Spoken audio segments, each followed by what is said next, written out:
আজ মুক্তি পাচ্ছে শাকিব খানের অভিনীত বহুল প্রতীক্ষিত সিনেমা দরদ। প্যান ইন্ডিয়া এই সিনেমাটি শুধু বাংলাদেশে নয়, মুক্তি পাচ্ছে বিশ্বে প্রায় 22টি দেশে 257টি প্রেক্ষাগৃহে।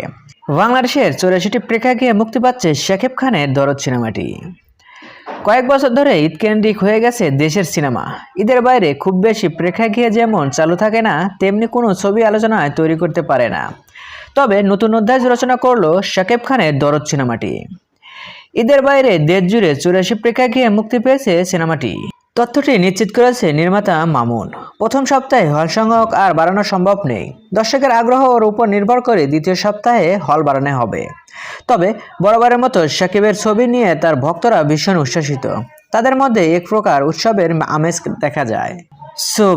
শাকিব খানের এই সিনেমাটি বিশ্বব্যাপী মুক্তি পেয়েছে এবং বাংলাদেশে মুক্তি পেয়েছে।